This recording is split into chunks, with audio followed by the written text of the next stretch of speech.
everybody. Welcome to TullyVision, an ad-free shows exclusive. This is your host. Hey.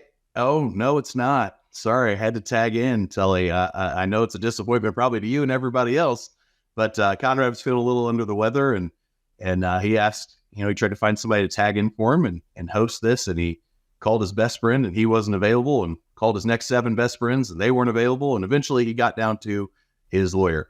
And so here I am, Mike Dawkins here to host with Tully and talk about, I think, what is, for a lot of people, a very favorite memory of you, of Dusty, and of the Horsemen, the parking lot attack.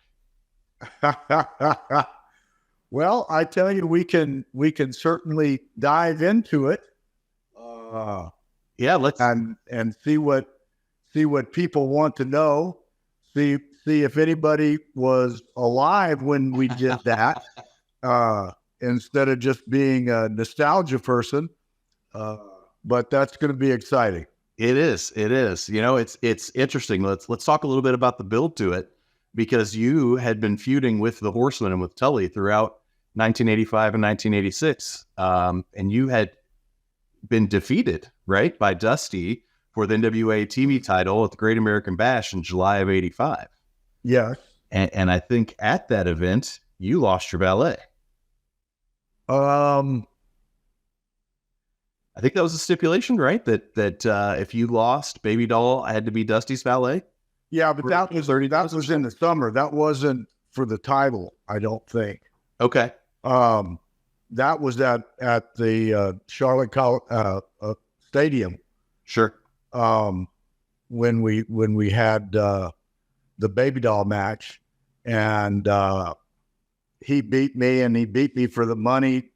Above the ring was a different match, and sure, we had a feud going on, Dusty and I, and then it came up with,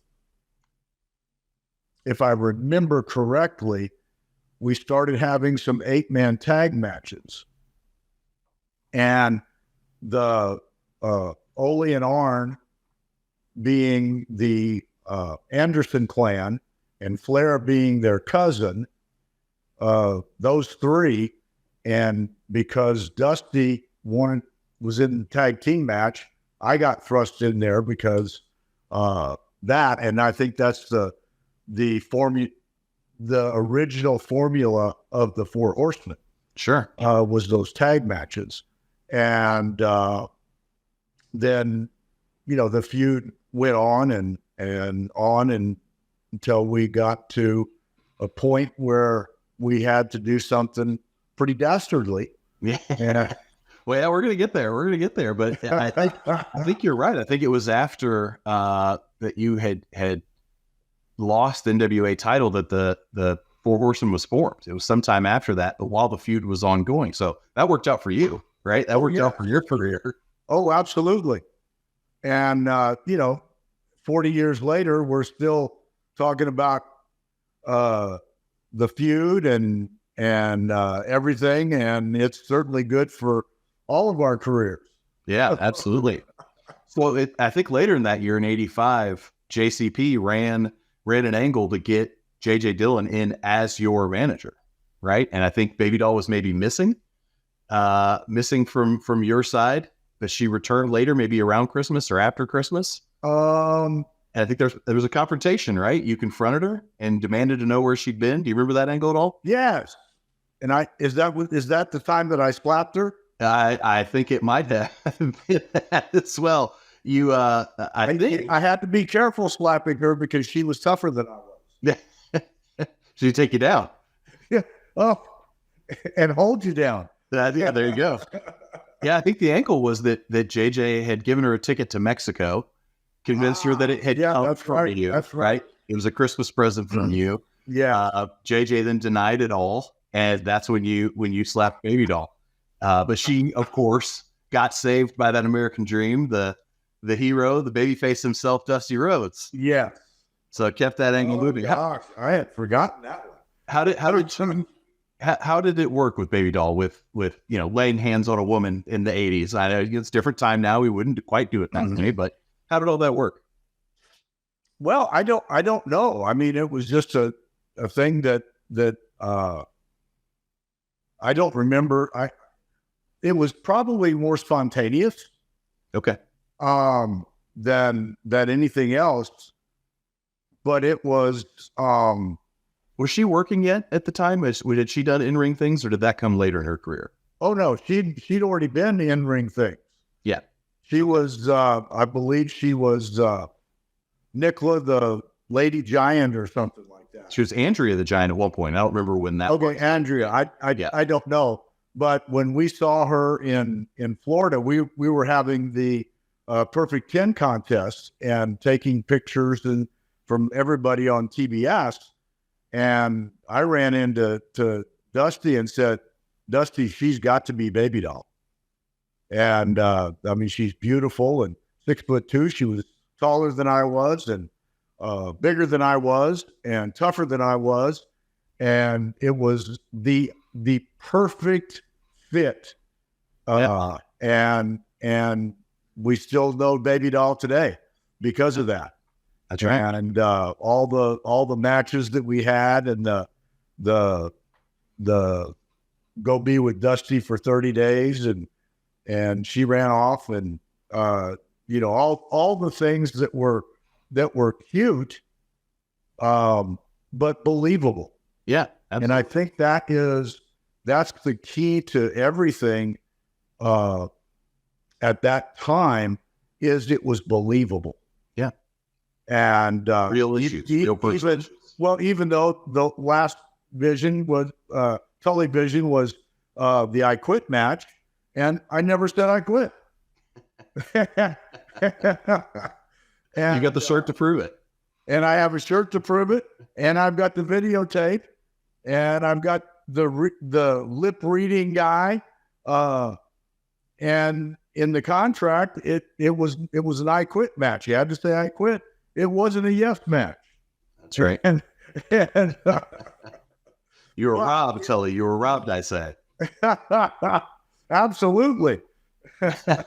So after that Christmas time event with Baby Doll, and Dusty came out and saved her, I think you guys continued to feud on for a few months, and then later in March of '86. So now we've turned the calendar where the next year you beat Dusty, right, with Baby Doll in his corner to win the title after hitting him with a foreign object from Ric Flair, right? And he was there at the side giving commentary. I think it was JJ that hit me the foreign object. That could, but I think wasn't it the first blood match? I'm looking at the show notes, and it doesn't show that it was the first blood match, but it could have been. It looks like Dusty was trying to bring you back into the ring with a back suplex late in the match. He kicked out of the slingshot, and then Rick entered the ring, to celebrate with Tully and Arn. And then moments later, Baby Doll, it would seem, attacked Rick, right? And that's when they got physical with her. That's when the Horsemen got physical with her. So I think JJ had grabbed Baby Doll by the hair, maybe pulled her to the mat. She was being held down by the Andersons, and Rick went up to the top rope, right? This is what introduces Magnum to the whole story. Yeah. Dusty was beaten. He was, out of the way. Couldn't do anything. He was at the side of the ring, and Rick was going to come off the top rope onto Baby Doll. And that was Magnum comes in and makes the day. That was in Atlanta, though, wasn't it? Yeah, it may have been. I just know it was in March of '86. In March. So that would have been Atlanta because we did that Thanksgiving. Yeah. So anyway, what do you remember about that? What do you remember about? Well, what I remember is wrestling 330 days a year and traveling and wrestling and wrestling and wrestling and wrestling and entertaining people. And some of it's just a teeny bit blurry. Sure. 40 years ago. Yeah, that's a long time ago. Oh, but it's a fun build, right? You guys were passing back and forth Baby Doll, and she was getting involved. She was on your side, she wasn't on your side. She was interfering, she wasn't interfering. But it seems like she was a good in movie terms, it'd be a MacGuffin, right? Like this good, useful tool to help further the storyline for you guys. She was absolutely the perfect person for the perfect thought in cable television, and the whole wrestling business was exploding at that time.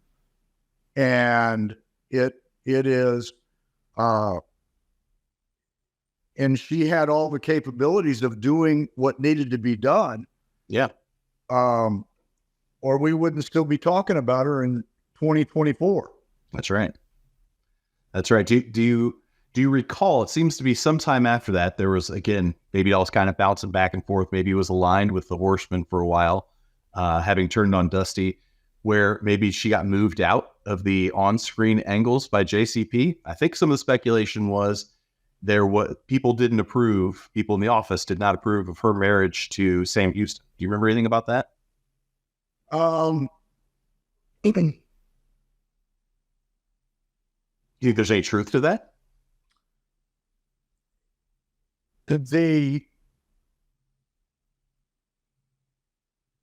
I don't know if anybody approved or disapproved of the marriage. I mean, it's what people do. I know that you needed to be in character all the time. Sure. On camera and off, right? And off, because of the way the television was in Charlotte at that time. Of course. And it was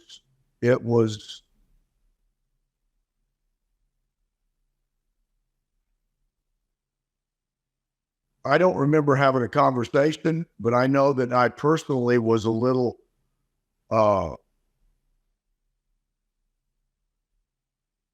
it put you off, maybe? I mean, it could affect your storyline, right? It could affect what you guys were trying to do.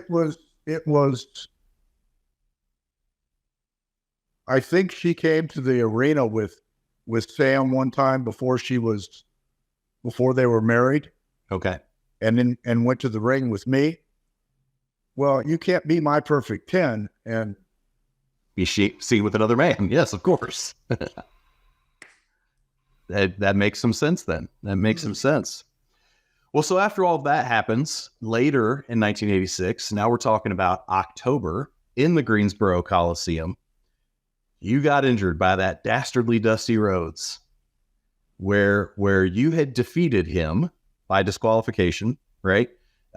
Where Dusty had hit JJ with a steel chair and then used that chair to attack your knee, right? Put you out of the game. He attacked you with the chair. He applied the figure 4. He's holding onto the ropes. He's not letting go. And do you remember this angle? Do you remember being injured by Dusty? Yeah. Yeah.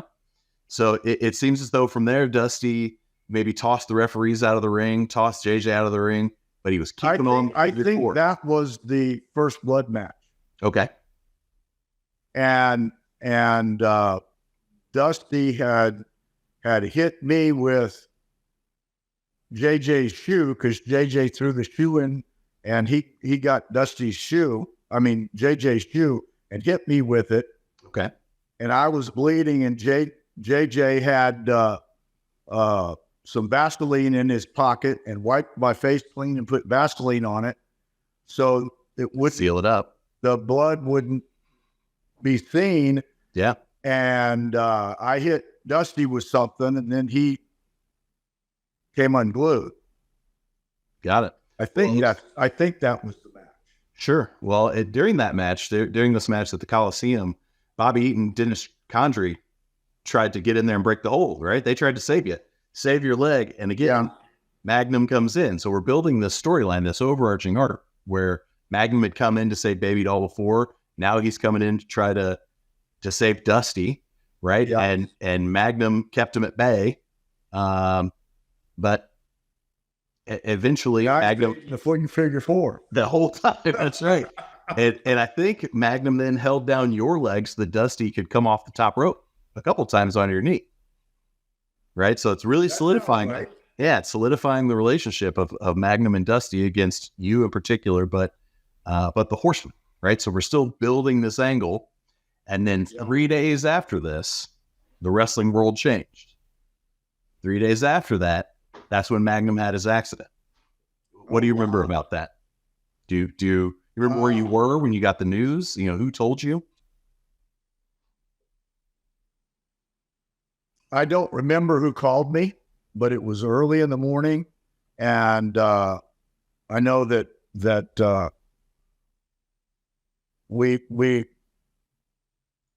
needed to be very careful, but went to see Terry in the hospital, and he was on a table that was rotating so that his circulation and respiratory things could stay going.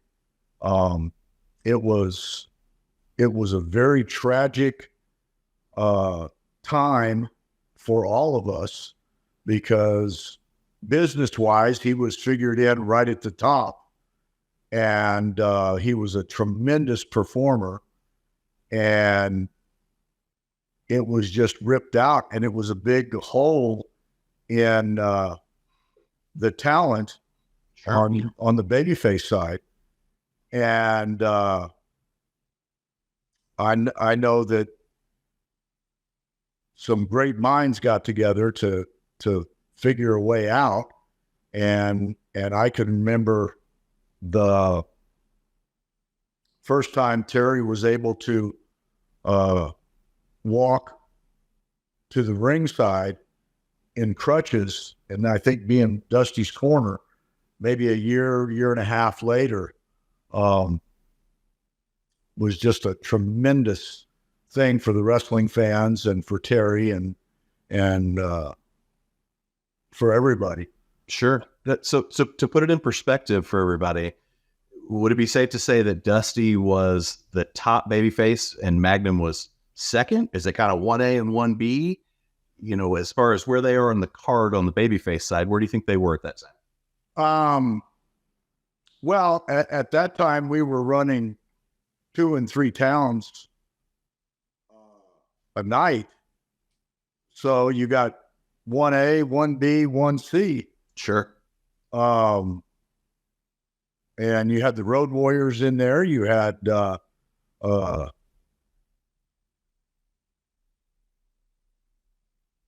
brought the Midnights, right? Yeah, but they were heels. Yeah, I guess the Rock and Rolls. Rock and Roll Express. Yeah. Were there. You had I'm blanking out just a little bit. Yeah, well, suffice it to say, he was at the top of the card for the babyface. Oh, absolutely. Right. So this is a massive shock to you guys, not just from a personal level, right? This is your friend, but kind of a shock to the company too. Oh, absolutely, absolutely. And if I'm not mistaken, it was an early morning car wreck. Yeah, I think that's right. Or at least it was late. If it wasn't early morning, it was super late at night, somewhere that transition between being out and getting home. The reports were it was just rainy. He was speeding a little bit.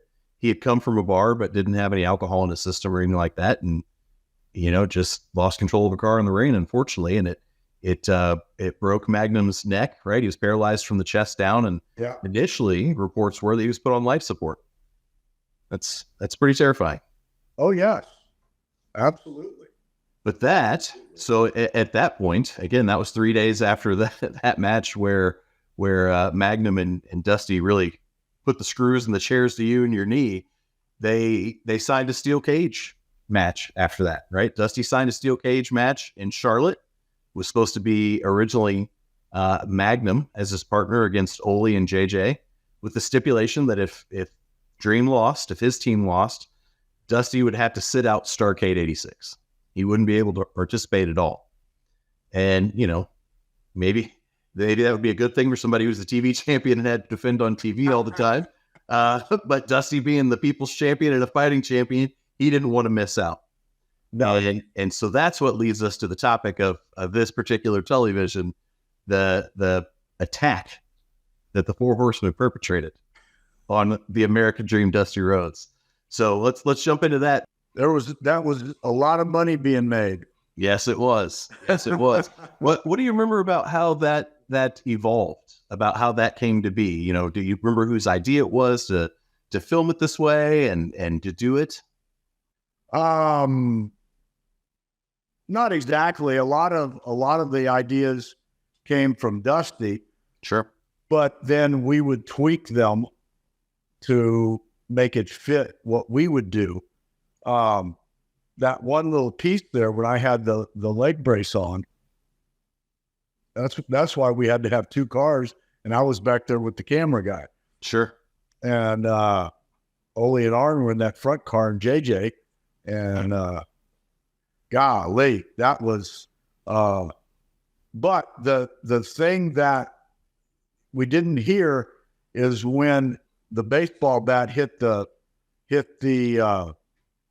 frame of the truck. Hit the frame of the truck that he was tied to, and excuse me, which I thought was one of the key pieces of that, even though it wasn't shown on as part of the piece. Yeah, but it was everything we did back in those days was believable. This was a believable thing. I mean, us camped out on the side of the road, waiting for the car to come by and ambushing him. Nobody had ever really seen anything like that before. Well, Brian's asking a very good question. He's asking, that is right off the road, right? So are you guys warning people? Are you worried the cops are going to get called on you? Because, you had two cars that just roll up out of nowhere. A bunch of guys jump out, attack. Crockett's office was kind of back in the off the main road. Okay. So it wasn't heavily trafficked then. And we were back. It wasn't a through road. Okay. So once we turned in and turned into the parking lot, it was private. Nobody else would have seen that. Okay. And it's a very it's a I hate to say I'm proud of it, but well, you should be. We made a ton of money off that. Yeah. Well, you point out that it was very believable. One of the most maybe controversial parts of the whole thing that I think required a little bit of dancing and conversation on television was that before you hit Dusty's hand, he makes the comment, "Make it good." And people were speculating that maybe he was giving you directions, right? Giving directions about, hey, lay it in for sort of make it good so it looks good on TV, right? But then there was an explanation that it was actually from a movie. Do you remember that? You remember that controversy? No, I don't. But it seems as though there was a movie called One-Eyed Jacks. Yeah. That was a Marlon Brando movie. And I think he said something along the lines of, if you're make it good, you'd better kill me. Suggesting if you don't do this right and don't do it right now, I'm going to come back and I'm going to get you. Yeah. And of course, in the movie, Marlon Brando did. But there was that. I think even to this day, there's probably still quite a bit of speculation that Dusty saying that "make it good" was him, breaking kayfabe. Oh, not at all. Not even remotely close. He was making reference to the movie just because I know Dusty. But there was nobody needed to tell us to make it look good. Right. I mean, that's beyond. It's a silly suggestion, right? I mean, you guys were complete professionals at this point, at the top of your game, making money hand over fist, telling these great stories. Yeah, you didn't need direction from Dusty or anybody else. So that was the attack, the parking lot attack. Was there anything about anything at all that was scripted, or that was not scripted like it is today, where it would be beat by beat, just have bullet points? Or was it just this kind of overview of, hey, we're going to get in the car, we're going to have a cameraman, we're going to follow, and, we'll just see what happens? We probably were a little more focused than that. But not much. Sure. because even in the ring, you had to, if you want to make it believable, it needed to be believable. I mean, last month we watched the I Quit match, and Terry and I, of course, he beat the crud out of me, and I just attempted to fight back a little bit, and but he definitely won. And bruises and soreness and blood and guts and sore joints, and but it was a match that here we are, how many years later? Yeah, 40, almost 40 years later, and still talking about it, and nobody can outdo that. That's right. It is if you we took pride in our product, and we took pride in not trying to upstage anybody, but being the best that we could be. And if you went on after us, you needed to bring your A game, or you look bad. You're elevating the whole product. And that's just the way we did it. We did interviews that way. We did angles that way. We did this parking lot thing that way. And Dusty sold it. I mean, he wore a cast. What a pain in the rear to have to wear a cast for 2 months. Right. But you had to sell it. I know I got hit with it a couple of times too. That's right. Well, so that advances the storyline, right? That the next night or sometime after that, in Charlotte, Ole and JJ, right? JJ had to sub in for you because you were injured. You're on crutches. Had the cage match, right? Dusty's arm is in a cast, and then he introduces his mystery partner, and nobody knew necessarily who it was going to be, right? It was supposed to be Magnum, but Magnum, real life, is fighting for his life, right? And so it's Nikita Koloff, and it sounds like historically at that time, Nikita was starting to get kind of babyface reactions. Maybe it sold a bunch of t-shirts that people didn't expect. A heel would normally sell that kind of thing. And so it seemed like it was going to happen maybe in a very different way, but they had to pivot. What are your thoughts on it being Nikita and maybe not somebody else? It didn't make me any difference. I mean, it was, Nikita was the most believable person at the time, and his career certainly benefited from it. Excuse me. And it was anybody that got to wrestle against the Horsemen, we made them look good. Sure. And you can't say that we didn't. And the ones that had talent on the other side looked like supermen. And it was a great joy to go to the ring with the Rock and Roll Express, Dusty, Magnum, Nikita, Magnum. I know that Arn and I had a match with Nikita and Sting in Baltimore in a 20-minute time limit match that was pretty phenomenal. Yeah. And this would have been early at Sting's career, right? Yes, I think so. Yeah. So once again, helping make new talent and make guys look like $1 million. Can't ask for much better dance partners than members of the Horsemen and Nikita, right? At that time, it's a pretty good group to help advance your career. Well, so there's an interesting thing, at least interesting to me, thing that happened in that cage match that was the surprise of everybody, right? That Nikita's coming out, the very hated, the villainous, the Russian Nightmare had joined the American Dream.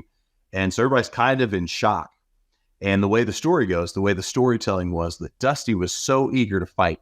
You guys had attacked him in the parking lot. You had injured his hand. He's got the cast on and all of this. Just dashes to the ring.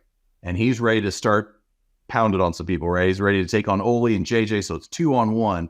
And maybe they're starting to get the upper hand. Meanwhile, Nikita, being the big hulking monster that he is, just takes his time getting to the ring. And when he gets in there, lays waste to the Horsemen. Just absolutely strong arms him, and that there was this massive pop in the crowd. Is there anything about that? You remember that sort of reaction, that the crowd losing their mind? Was I at ringside too? I don't know if you were or weren't. I'm not sure. I think probably not, because it was a cage match, so it wouldn't make sense. But it was something that people talked about, that, there was, my gosh, you should have heard them. They were hanging from the rafters, and when Nikita came out in Charlotte, you could hear them. Yeah, so, it was not a question about hearing them. They were so loud you couldn't talk in the dressing room, and but that was I don't want to underemphasize, but the crowds screaming till their voices got hoarse was an every night occurrence. Sure. And during that time, and it was most of the times Monday, Tuesday, Wednesday, Thursday, Friday, Saturday, twice on Sunday.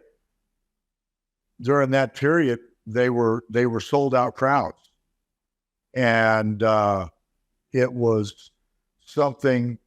Being second generation, I'd never seen the wrestling business like that.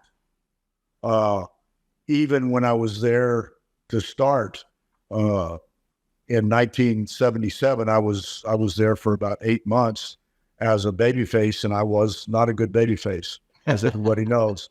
But I was a really good heel. One of the best. I got to tell you, on a personal level, as a personal story, people often will ask me, a bit different people I've met, and, how are they behind the scenes, and how are they, whatever. And your name will often come up when we talk about, legends and guys from the 70s and 80s. Like, what about Tully? How's Tully? I couldn't ask for a nicer person. He's fun to sit and chat with and all of that. He was just such a good heel. He had just seemed like such a jerk, and he was so good. I'm like, well, he was good at his job. I don't know what to tell you, but I'm telling you, in real life, great guy, break bread and hang out.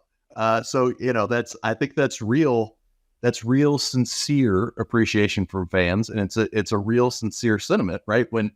That's when me personally, my fandom, I realized it's okay to actually like the heels and appreciate, man, these guys are good at their job, because they're making me feel something. They're making me feel like I legitimately hate this person I don't know. It's just a character. They're good at their job. You're good at your job, Tully. You're good at your job. That's all there is to it. Well, I appreciate that, especially after the fact. It is. I know that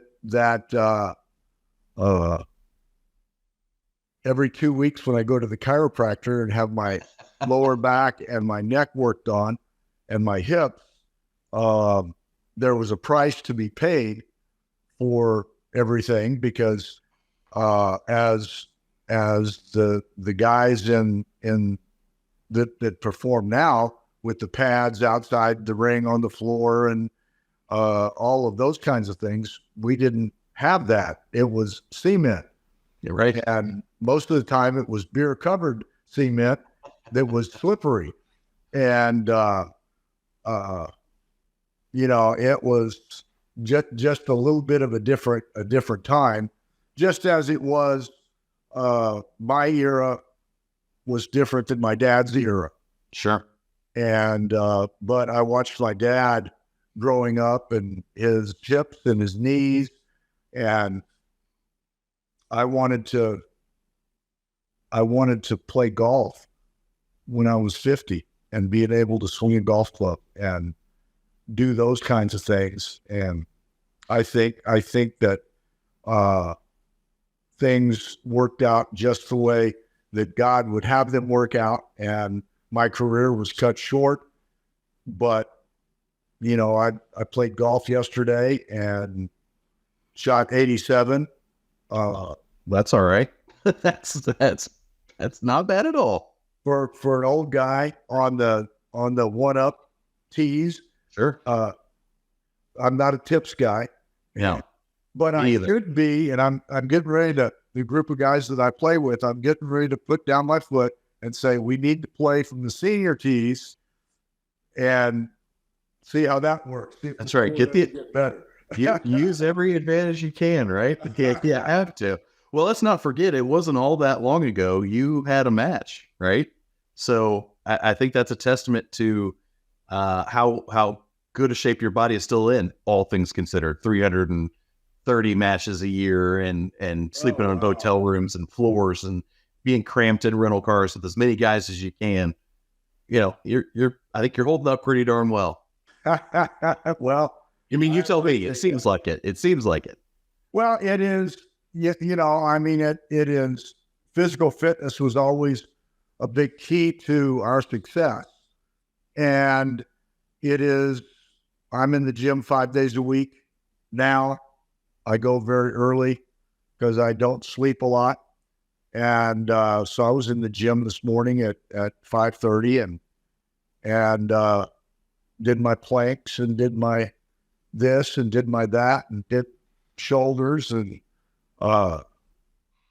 then eased out about 6:30 and came home and got ready for the day. I on Tuesdays I teach a class at the jail, and so I went down and taught class for 11:30 to 1:30, 2-hour class. Okay. And then got ready for TullyVision, and here we are.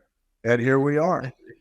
So to wrap up the storyline, we're finally getting to November of that year. So after the cage match and after that, that's when the first blood match was. That's when you had the match at Starrcade. That would have been November 27th of 86. That was the Starrcade match. Okay. Yep. With you defeating Dusty to regain your world TV title. There you go. So that kind of in the first place. That's right. That's right. You got it back. What was rightfully yours? So let's turn to a couple questions. We got some fun questions. So, what do you think JJ paid the cameraman? Right. That was not funny. It was an interesting detail, right? To say kind of, we've got this cameraman hostage. Again, going to your point about we've got to make this thing believable, right? Yeah. That's a good thing. Another question or comment was that the cameraman riding with this is from Jeff. The cameraman riding with the Horsemen expressed concern when he realized what was actually going on. What was the cover story to get him in the car to begin with? What did he believe he was there to film? I don't know that we had a cover story. I think he was, we had hired him to videotape what we were doing. Sure.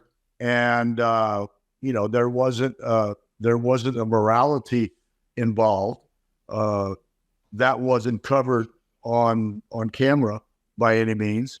Yeah. But I think that's more along the lines of what it was. Yeah. Tom Scully asked, it was a really filmed, in the parking lot of JCP, which you already covered. Of course it was. It was definitely there at JCP. Jeff Myers asked, was the plan always for it to look like the attack was edited for the broadcast, or did that only come about after it was over? So the curse words and the, to hide the violence that you weren't actually breaking Dusty's hand, was that part of the plan the whole time? That was above my pay grade. Okay. We were just doing what we did and made it look as good as possible.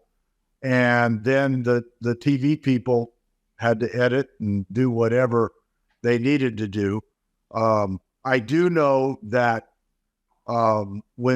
during that period of time at JCP, every TV show that we taped, syndicated or otherwise, was cameras on, cameras off at the end of the TV show. There were no redo matches. There were no, forget that. We need to go out and do that again. We need to do that angle again. You got what you got. It was all done live, and it was videotaped live, and they didn't edit it. 58 minutes and 50 seconds later, the TV show was done, duplicated, and sent out to the TV stations around the country. And that was, I think by doing it that way, you change the quality of the product, because it's just like a football game or a baseball game. You can't cut that out. You can't edit anything. It is what it is.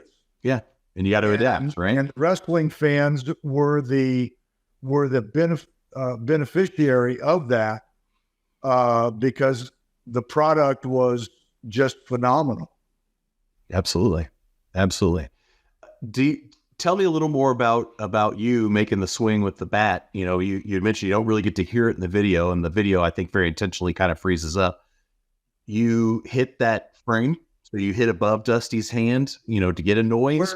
Where he was tied, yeah, I hit just above his hand on the frame. And did you take your? Were you trying to hit a single? Or were you trying? It was a home run swing. Home run swing. Okay. Oh, yeah. Wait, gotta make it look real, right? I mean, that's the idea.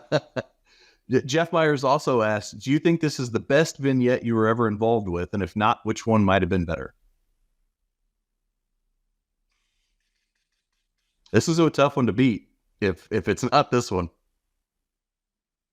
Yeah, no. This was good. The one with Baby Doll was good, where I would go out and confront her and want to know where she's been, and I end up slapping her, and Dusty comes out. That was very, very, very well done. Also, both from this angle. That's interesting. Jonathan Gavin asked, was this all done in one take? Yeah, it was, right? Yeah. Oh, absolutely. And this was done just like the TV show was done. That's why I went into that. Yep. It's rolling camera, and here we go. We're going to get what we get. I think we kind of touched on this earlier, but just to confirm, did any passersby stop? Did anybody from the office come out and see what was happening? When you see the cars turn in and go down that little side road, that was a dead end road that stopped at JCP. Okay. And when we turned into the parking lot and went around the side of the building, there was nobody that could have seen it or otherwise. Right. Nobody came out from the office. No employees that were there for the day that maybe didn't know something was happening, or might have been too early for them. Oh, okay. So it was done in the morning. Yes. Okay. On a rainy morning. Yeah, a rainy morning. Yes. A further question from Jonathan Gavin. Why was Rick not involved with this? Was it to keep the champ out? He's above this kind of thing, or availability, or, do you remember why Rick wasn't involved? I don't think at this time that the actual Four Horsemen had popped in. Okay. Yet.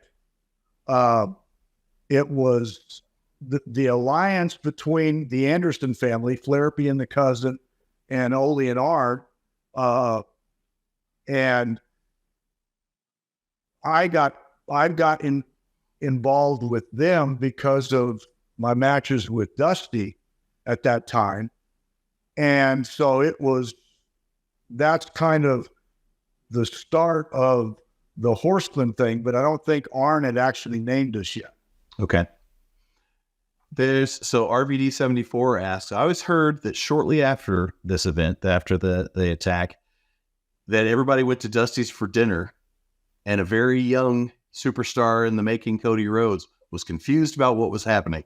Any truth to that? Do you remember having any dinner where maybe the kids weren't in on the secret yet? Well, I don't know who went to dinner because I didn't go. Okay. And I didn't, now that I wasn't invited, I'm I'm a little miffed. Now there's gonna be real life heat. Well, that leads to a follow-up question from Jim Matthews. You and Dusty had some great wars in the ring. Were you two guys good friends outside of the ring? How was your relationship behind the scenes? It was professional and it was good. And that's all it needed to be. Okay. You know, so we weren't pals and hangout buddies. I mean, Dusty was a number of years older than me. But there was a lot of Dusty, my dad helped start Dusty in the wrestling business.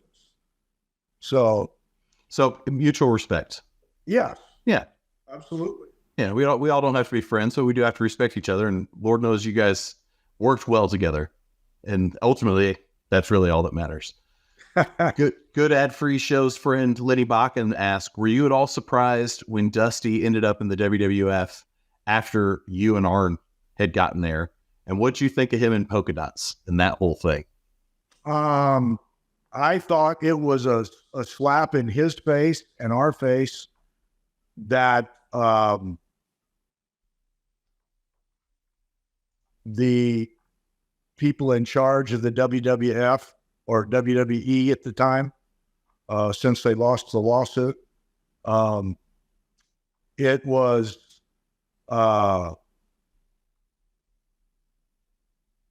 but that was just my thoughts personally. You know, some 40 years later, I can voice that opinion. Sure. But it was, I will tell you, at one point, Dusty was there, Barry was there, Arn and I were there, and Vince was there, and he looked around at everybody and said, do I have anything to worry about?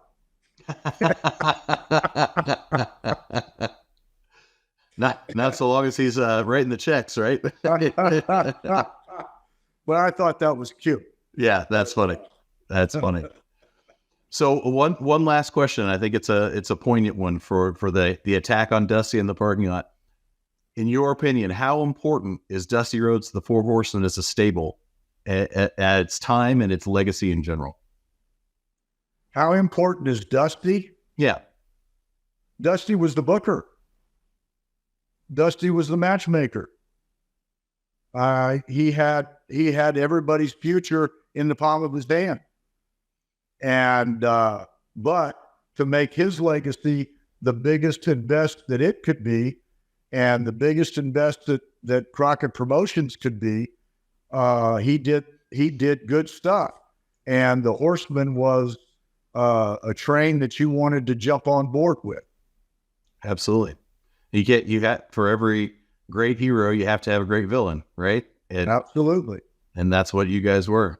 Well, that's great. You know, Tully, I got to thank you for reliving this. This is, you know, like we said, 40 years ago, such a memorable thing that, you know, I was alive then. I suspect a number of people who were watching this with us were alive then too.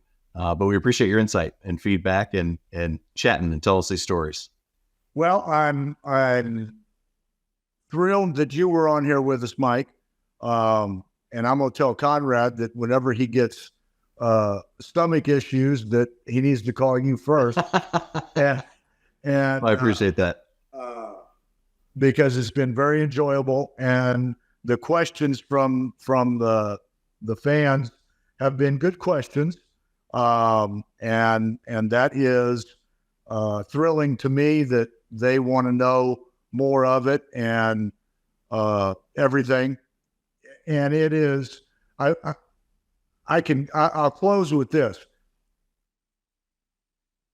I was brought up a different way in the wrestling business, and to just talk about what you did, why you did it, that kind of stuff was things that I was taught that you didn't talk about. And so TullyVision is really broadening my horizons to talk about wrestling and why and what for. And it's still a little bit of unknown turf for me. Sure.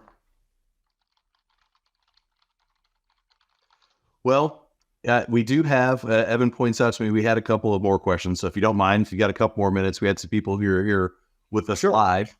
The Hoboken Squat Cobbler wants to know, did Tully at what point did you know that they were shifting to Nikita? When did they pick Nikita to replace Magnum? Was that an instantaneous thing? Did we have to kick around different folks? You know, at what point did you guys? That was done whenever he came out at the cage match. At the cage match. But how were there discussions about other people who it might be other than Nikita? I have no idea. I mean, you weren't involved in that. Yeah. Yeah. I mean, it was whoever it was, as long as they had energy and could listen, they were going to be successful. Yeah. Michael Stutler asks, Tully, my college buddies and I went several times a year to watch you and the Horsemen in Charleston. Any chance we get some Tully Blanchard Enterprises merch? That's a t-shirt I would buy. So I don't know how in touch you are with the Pro Wrestling Tees guys, but they will do print on demand shirts where you can just set up a store and they'll do designs and have those. That might be something worth looking into. Any plans to market some of those things, some Blanchard Enterprises? Well, I as the shirt that I have on is from the Four Horsemen thing. Yeah. I'm sure that they would do something equally as good. Pro Wrestling Tees, I didn't know they would do shirts on order, but that's a great resource. Yeah, you and I can talk about it offline. That's kind of how Pro Wrestling Tees got started. It started as a company called 1 Hour Tees, where, you know, maybe you've got your law firm, like for me, for example, boy, we need some shirts for a promotional thing, whatever, and they put them together very quickly. And the owner of Pro Wrestling Tees, or 1 Hour Tees, got to be friends with Colt Cabana, who lives in Chicago, which is where the company's based out of. And I think Colt really sold them on the idea of, hey, you know, wrestlers, up and coming guys, the non-WWE guys, the TNA guys, whatever it is, they can't just have 7,000 t-shirts sitting around. You end up with a bunch of smalls and mediums left over. It'd be great if we had kind of print on demand stuff. And so that's how Pro Wrestling Tees really started their business, and the business model of, hey, we'll put up the designs and we're not going to make them until somebody orders them. Yeah. And so you can throw out lots of ideas. They've got a great company, and Colt is a great asset to them. Absolutely. So you and I can talk about that offline, but it sounds like there might be some opportunity there to revive some of these great things that you've done in your career in the past that sounds like there's an appetite for. I like it. All right. I like it. Bryant Haremza, I hope I pronounced that right, asked, did Tully think it was a smart move to turn into Nikita, or did he think they could have elevated another babyface to fill Magnum's spot? We kind of touched on that earlier, and I think you had said, just from a believability perspective, there's Nikita's second to none. Well, yeah, I mean, Nikita had the right intensity and everything, but by the same token, we would have made anybody they put in that spot look good, and they would have been successful. Is there anybody you can think of off the top of your head? I know it was 40 years ago, off the top of your head, that might have been a possible good second choice. I mean, I think Nikita is the perfect choice, is my opinion. But is there somebody else on the roster that may be getting that bump that you guys making? Well, when a little bit later, when Luger was a Horseman for a very short time, and he switched babyface. Mm-hmm. You know, I mean, look at what we did with him. And it is carried over to just about anybody else. And even when Barry switched on Rotundo, mm-hmm. And became one of the Horsemen, oh my gosh, that changed the Horseman dynamics. Very much so. Because then I quit being the other single besides Flair. Barry became the other single, and that's what hooked Arn and I up. And I'm not going to just blow my own horn with Arn, but I don't know that there's a better tag team ever than Arn and I. I think you'd have a lot of people agree with you. Yeah, I really do. And that all happened. I mean, let's talk about that for a second. So you end up hooking up with Arn. Was that because the faction needed a tag team? Was it just kind of a matter of circumstances that came about? Was that very intentional by you and Arn? I don't know. I mean, it just fit. Sure. The same four of us, and it was two singles and a tag when we started with Ole and Arn. Mm-hmm. And Barry was absolutely sensational performer, and I slid in to take Ole's place, and I mean it just fit. Sure. And well, it worked out nicely. When things work out right and work out nicely, you know, back then you didn't kick against the way it was going, and it was flawless. Yeah. Brian asked another question, and you might not have been involved in the planning, but why follow Dusty to the parking lot and not just do it at the facility at the matches? Was it a Dusty idea? Like, hey, let's just switch it up. Let's do something different. You know, people see the ring in the Coliseum or whatever enough. So was there any thinking behind that you recall or that you were a part of? Don't remember. Yeah, my guess is it would. But it was more believable in the parking lot than it would have been at the arena.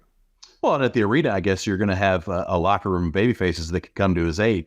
Yeah. If you surprise him on the side of the road, there's nobody there to help him. Exactly. Well, there's some psychology behind it, I think. So this is the truly last question. I mean it this time. And we're going to make it a fun one. Coach Keith Morrison asked, what do you rate JJ as a cut man in your corner at Starrcade 86? I know he tried to use a whole jar of Vaseline on your face. To your point, he's trying to stop the blood, right? So I'm sure he went overboard for that very reason. Oh yes, it was a bunch of Vaseline, but it wouldn't bleed. I wasn't bleeding. Yeah, it did the trick, right? Well, again, Tully, I thank you. I thank you for being here and sharing your insight and wisdom and stories. And I thank everybody who was able to attend and submitting questions. So again, on behalf of Tully and TullyVision and Ad Free Shows, thanks everybody for being here. Have a good night. God bless you guys.